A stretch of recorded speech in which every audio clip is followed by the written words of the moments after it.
But then you don't get a movie. Then you don't get, a movie. Dong Fu. You know.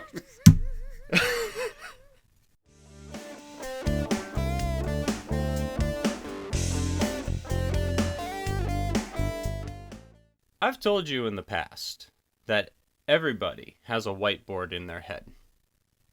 And whenever you enter a room, you take a big red marker and you write down the important things on the whiteboard. Everyone does this. You walk into a room. Oh, my friend is here. Someone's cooking something. There's music playing. Stuff like that. Mm-hmm. The important things. Now, if you're ADHD, you also have a whiteboard.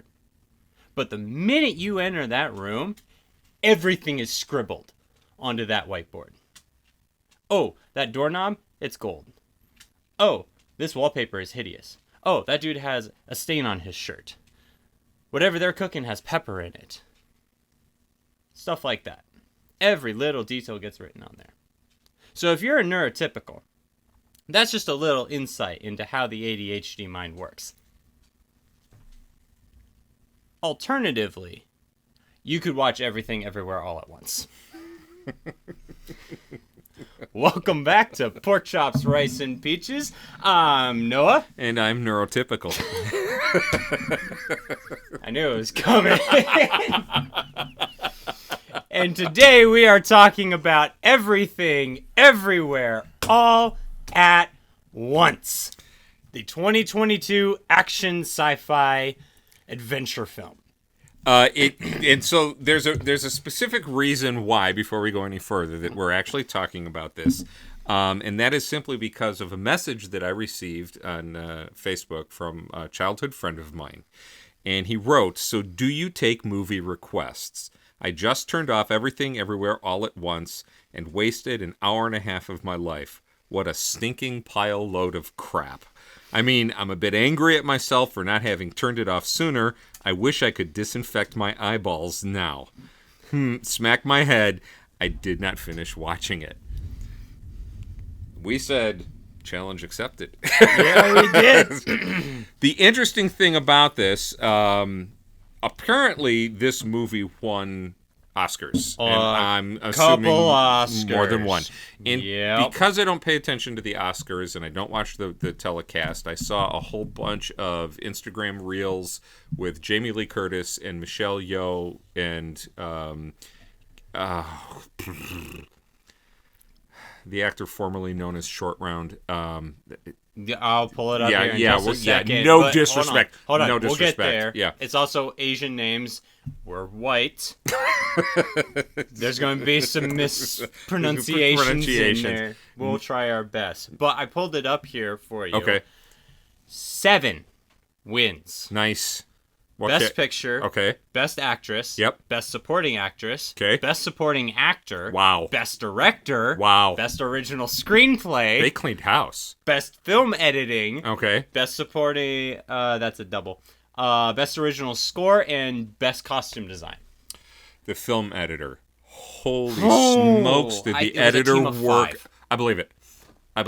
That was some seriously fantastic editing. Yeah, it was absolutely incredible.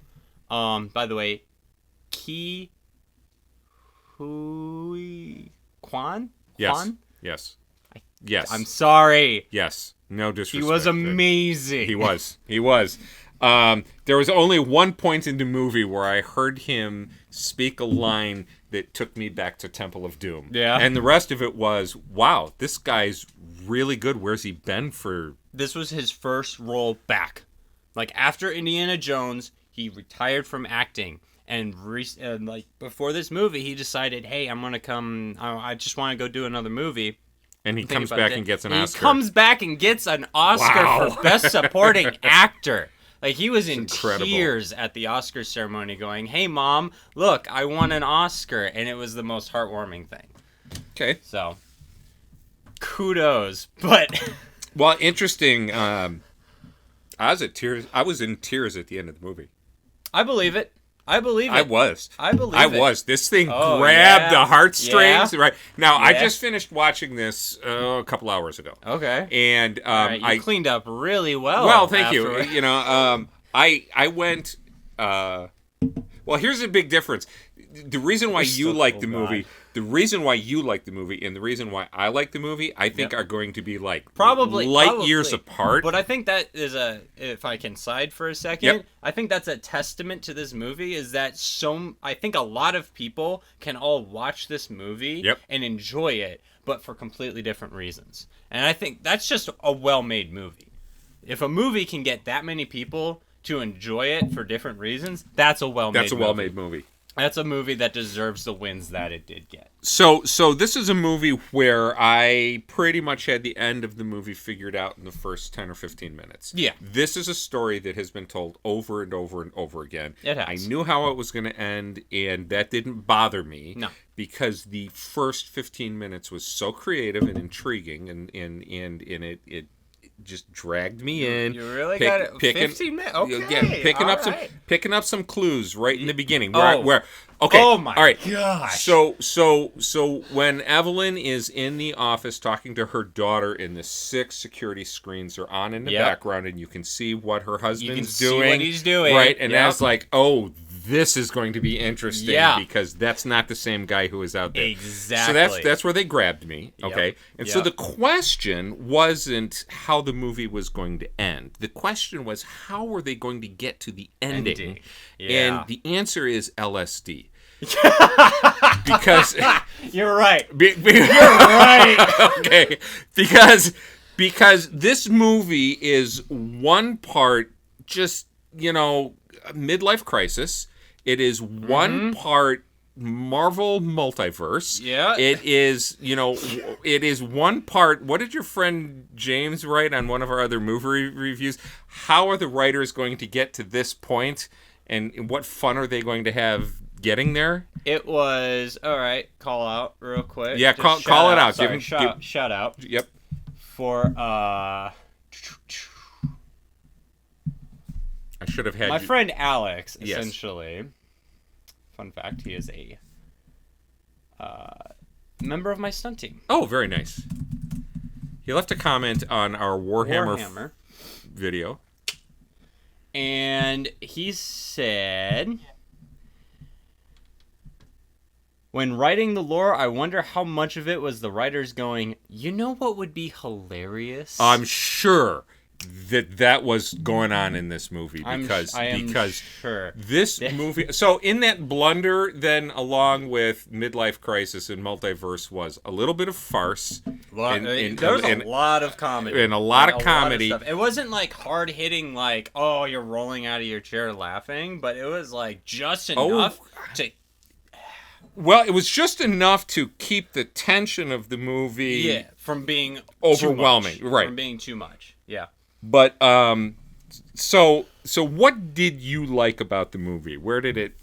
Okay, so first I was just impressed by the acting all around. The acting in this movie was top notch. Yes, it was amazing. Yes, it's fantastic. Because you're thinking about it, all these actors, they're not playing one character. They're playing upwards of 5 or 6 different characters. Yes. Who's the same character, but they need to portray different emotions, a different personality almost. Yep. That was incredible to watch them just, and I know it's scene to scene and they weren't all shot back to back, but I mean, some of it was within the same scene and it was incredibly well done. When you have an actor who flips characters by throwing their head back and then coming back down and nary different character, you've got tremendous, You've got talent. Yes. You've got talent right there. Also, I'm just now realizing it was Jamie Lee Curtis. I didn't recognize her in the getup. Yeah. I did not recognize her in the getup. I probably should have, but I didn't know she was in the movie. And when I realized who it was, and of course, when I grew up seeing Jamie Lee Curtis in the movies, she was the queen of scream. Mm-hmm. She was young. She was gorgeous. She was known as the body. Yep. This was an entirely different Jamie Lee Curtis. And the interesting thing, in her older years, first of all, her buy-in was 100%. In every scene, in every version of her character. Yeah. She was just absolutely fantastic. But this was one of the few times for me where there was a fourth wall break with a well-known actor. You know how I dislike... you hate the fourth... When it's a well-known actor, it breaks the fourth wall for you. It does. And for her, it didn't bother me because her performance was so well done. Her characters were so well done. I just sat there. I don't think I've ever seen her work that really is as good as this. So, it really was fun. Fantastic. But we got down a rabbit hole. You were saying. I mean, we're on topic and still talking about the movie. The thing that got me was now I'm trying to remember because I watched 2 movies that night. Right. I watched 2 movies that night because Redbox gave me an extra free one, but only for that night, so I had to watch that one. But this movie, layers upon layers of plot. Yes. Like, you're not just talking about the plot of, like, the main universe that the characters are in. You're talking about they start branching out into these other universes where you see the branching path that they took to end up where they are. So they are within 10 seconds establishing a completely different storyline. Yes. And trying to get you reinvested into that one for just that moment. Yes. And they are following through on it. Yes. And I was like, wow. How? Just how?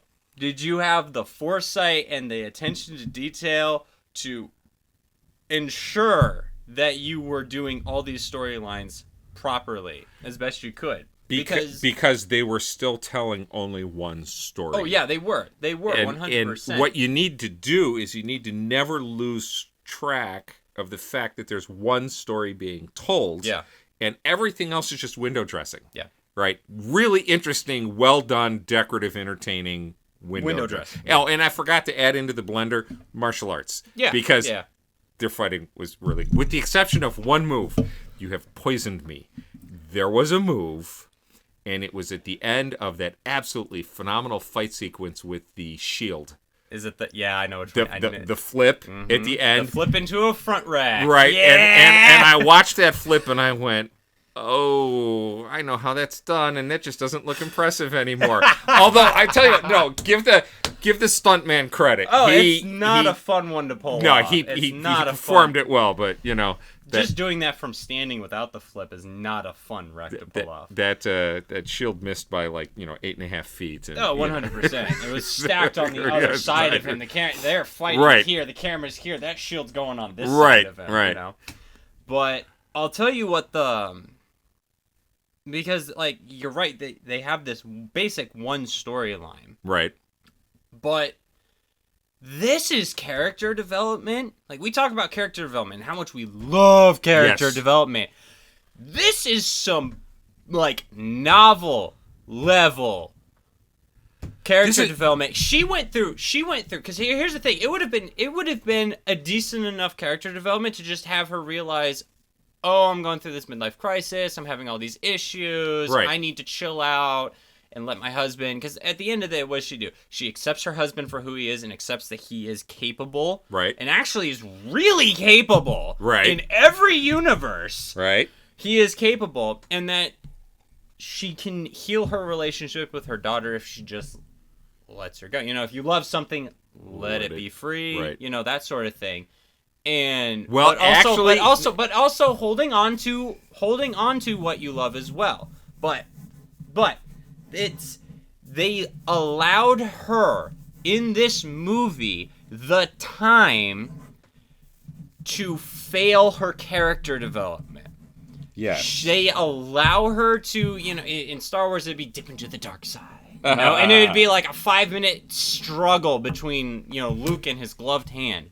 But no, they went through an entire arc in this movie where she is like, oh, I'm going to take on this power, and I'm going to kill you, and I'm going to kill everyone else, and I'm going to, and everyone who stands in my way, and I have to do this. And she stabs her husband with a shard of glass. Now, kudos to the man who is still in the moment after seeing all this going down, going, I still love you, honey, please be nice, after being shanked with the window pane.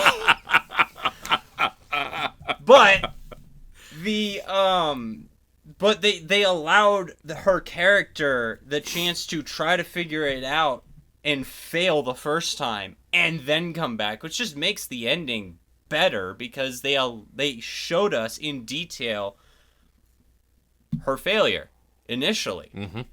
Like, wow. And that's what stood out to me, aside from obviously the main plot, but that's what stood out to me, is like they took the time to allow her to fail and sit in the failure for a portion of this movie. Right. And then she can come back triumphant. And it was awesome. So I take it's the visual production and the editing that appealed to the ADHD mind in you. Is it no? No, I was just able to comprehend it, like literally everything going on all at once. Ha ha. You just absorbed it all in one shot. I was right? absorbing it all as it came in because it was like, oh, this is going at my speed. Oh, gotcha. Okay, I love this. I gotcha. I love that this is complex information delivered quickly. It was extraordinarily complex. It was a layers. lot of it was complex. Layers. I did have to turn on subtitles at some point because their accents are super thick and they speak super fast. And even cranking my soundbar and subwoofer up, I was having a hard time keeping track. So I just turned on subtitles, and yeah, I was able to. Once I did that, boom, everything was flooding in, and I was absorbing everything and like clicking pieces together. And I was like, this is a me movie. It is perfectly paced for me. I lost subtitles halfway through the movie and had absolutely no problem with following it. It's an interesting thing about this movie, and I think it was because I knew what the plot and the resolution was right away that I was able to just sit back and this is not a consume the content.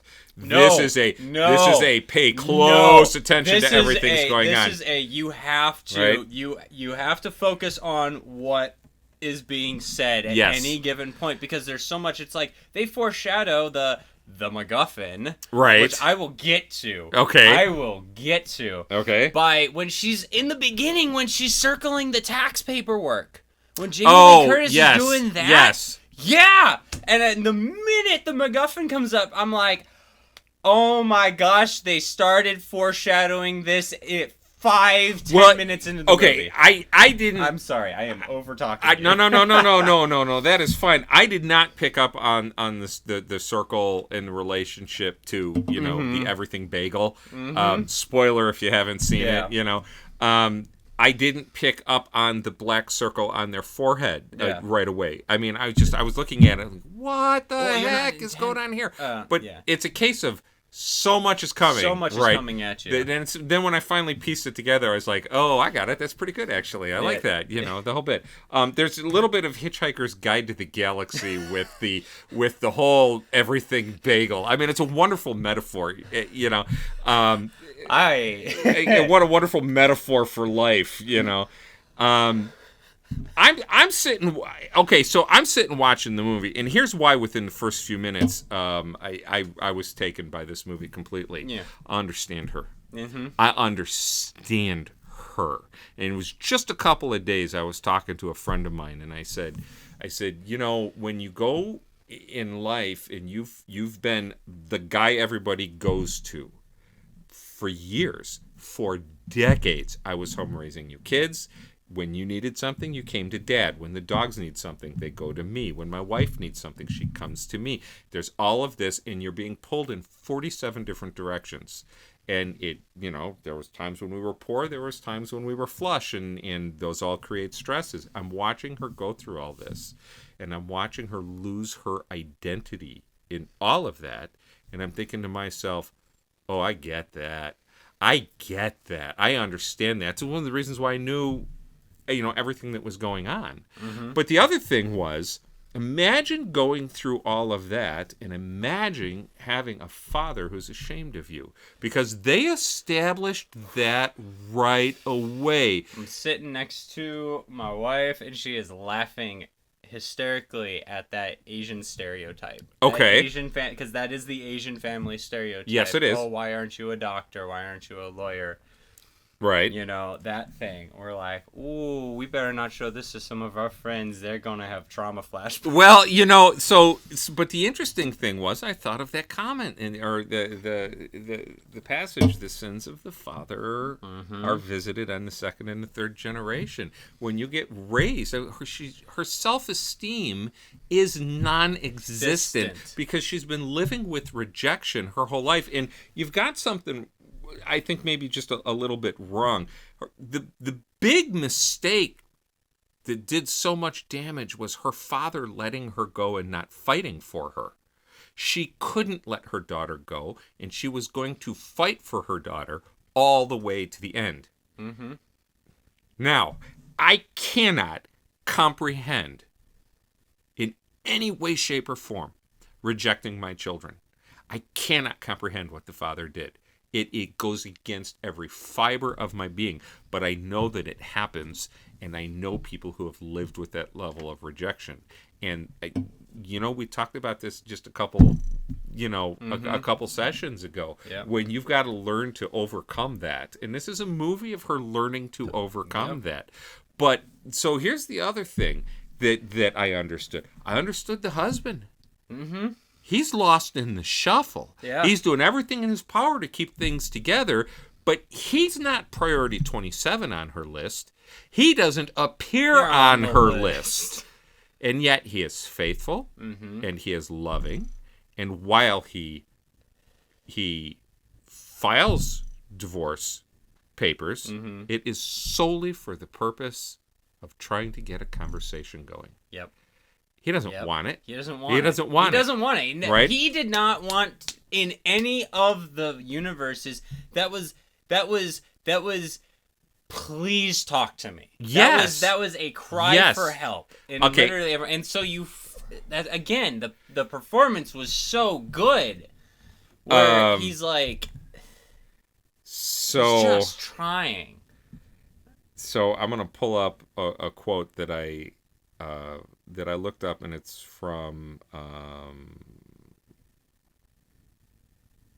Thoreau, I believe. Thoreau, yeah. His quote, "The massive men live their lives in quiet desperation." That man was living his life in quiet desperation. He very definitely was. Now, that's just a portion of the quote, but it... Thoreau. But Henry David. Henry David, that's right. And someone I'm trying to remember which one was that. I never know. Well, it's a poem or something. Yeah, we might have read one or two poems, but I'm not a big fan of Thoreau. Yeah. And so I really never made you read it because I really didn't want to have to teach it. But I understood that portion of him. Now, add to all of that the absolute whacked out silliness of going to a universe with hot dog fingers. Okay. Did you notice when Jamie Lee Curtis's character is playing the keyboard? I noticed. What? The cast on her cast on her foot. I was howling with laughter when I saw that. That was so funny. She spends the whole movie with a cast on her right hand or left hand rather, and they put it on her her left foot. Oh my gosh! Yeah, no, anything with the hot dogs. I was like, come on, guys, couldn't you have done something less freaky? It was hysterical. Okay, I'll tell you what the thing that did have me and my wife rolling on the couch is when evil daughter shows up for the first time and starts fighting the guards in the hallway. Yes. And she grabs I don't even remember what they are, but as she spins, they turn into the big flappy dildos. Yes. Yeah. Yes. Yeah. That was funny. And they're covered in blood. That is. And she just takes a weapon stance. So, you know what? I can understand why some people would really dislike the movie because of stuff like that. And then that whole sequence. So time travel the ability to time travel is triggered through an action that is silly and ridiculous. Yes. That this is the gimmick, right? Mm-hmm. You have to do something silly and unexpected, and that frees up the mind to make the neural pathway links to be able to time hop, something like that. Essentially, so multiverse, you need a certain skill set. Right. Well, people help you find a version of you that has that skill set. Right. So there's something that you have to do, like eating chapstick. Right. Or which was just the weirdest thing in the world. Or the dudes throwing themselves on the trophies. Okay. So the whole butt plug sequence, I can see where that would turn some people off. And I suspect I suspect that my friend had a problem with scenes like that. It just wouldn't appeal to him. Mm-hmm. And that's fine. Yeah, some of these scenes are definitely not for everyone. Oh, but that one was hilarious. Well, he comes out, he jumps, and he's got the bird. I know. And so, but the riff on Ratatouille with the raccoon, you know,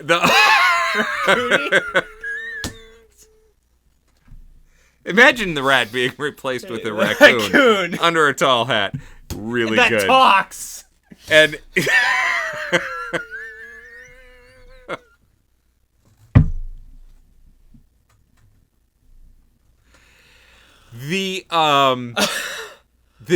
I think there's something that they handled very, very well in this movie that didn't feel like box checking.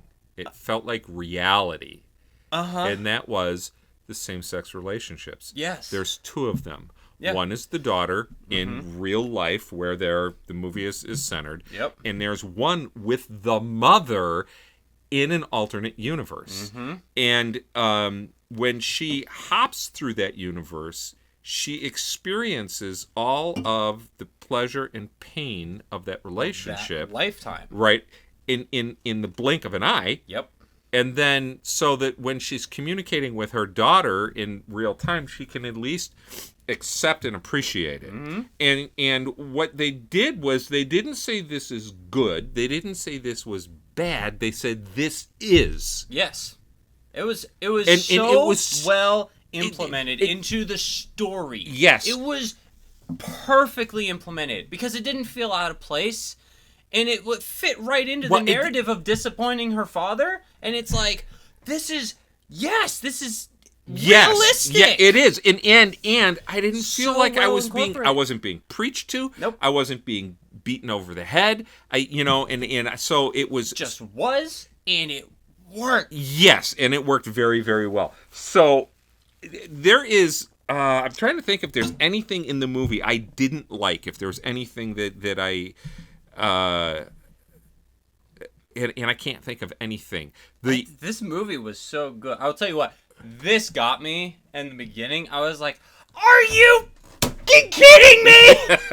It's a bagel! The McGuffin is a bagel! But here's the thing. I let it sink in, right. And I let the flashing images and the ADD figure it out. Right. And I was like, wait a minute, that's like the... I did a complete 180. I was like, wait, that's the perfect thing, because they're hyping up this weapon that she's making, this big bad thing, and of course, it's like, yeah, what's it gonna be? Is it gonna collide all the multiverses? Is it a black hole of some kind, and blah, blah, blah? No, it's an everything bagel. It's Nothing prepares you for the shock of it being an everything bagel. That was the Hitchhiker's Guide moment for me in the movie. Yeah. you know.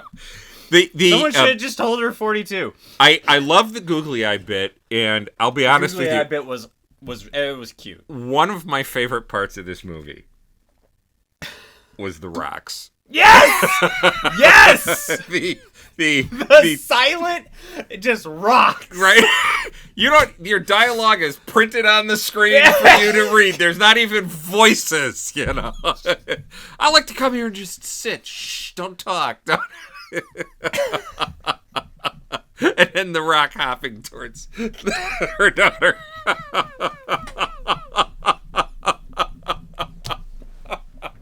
Now, at this point, gosh. you know, when we sit and we talk about these things, because let's face it, we're not movie reviewers. When we sit and we talk about these things, we're assuming common knowledge here. So, yes, you know, if you haven't seen the movie and we've like spoiled 18 million things, you're still going to have to sit down and watch it and think really hard because we're only scratching the surface.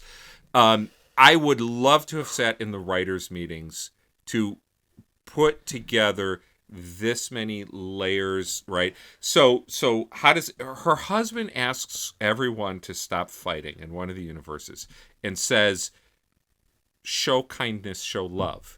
And so now she's got here's this well-known international martial arts star who in any fighting movie would have just, you know, like just beating everybody. Instead, flashes through universes to find that person and finds out what they like, and then manipulating that to find a way of showing them love in the blink of an eye so that they choose to stop fighting. It was incredible. It was a really creative way too, and threw in the comedy too. Oh yeah. Yeah, it threw in the comedy too. I do want to make a note. This movie was executively produced, meaning a lot of money came from Anthony and Joe Russo. Yeah, I saw the Russo names on that. Yeah, and none of the Avengers Endgame fame.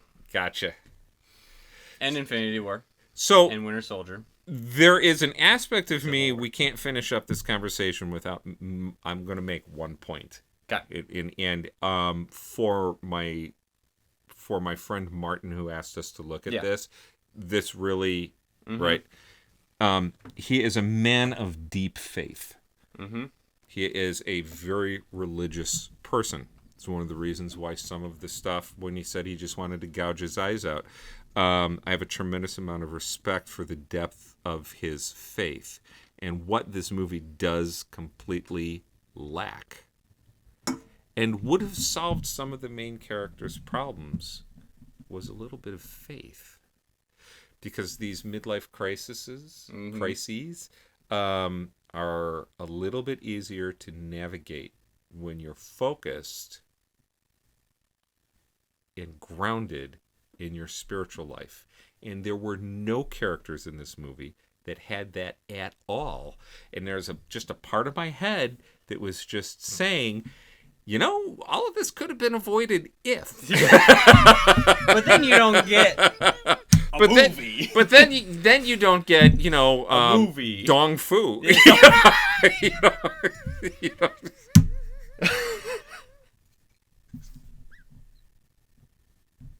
There's always got to be one. Oh, man. So, Everything, Everywhere, All at Once. I loved this movie. This movie was fantastic. This movie was absolutely incredible.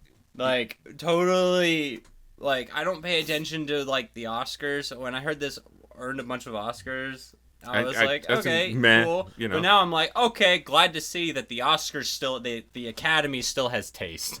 You know what? You know? What an amazing accomplishment across the board. So well done. Yep. If you have not seen it, go see it. And you're watching this video at this point in time, you've made it this far, what are you doing? Go watch it.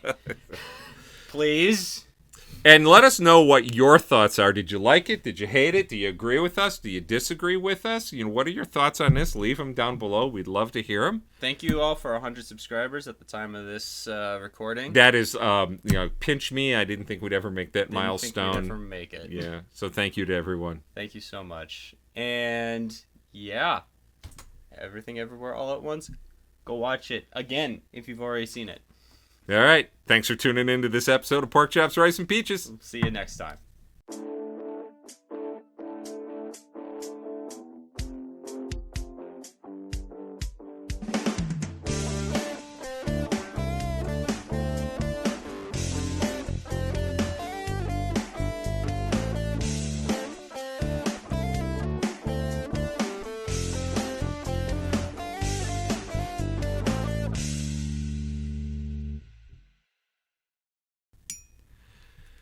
So, yeah. Yeah. Is there anything that surprised you with what I had to say? I was a little taken aback by like your overall enthusiasm. Really? For it. Okay. Yeah, I was like, I thought he would like I thought you would appreciate like the storylines and the writing of the storylines and all of that, but your energy towards the whole thing, I was like, oh wow. Yeah, this one. I'm sorry for that. No, that's good. This one had me. It had me from the beginning. I just absolutely loved it. That's what shocked me. I know. And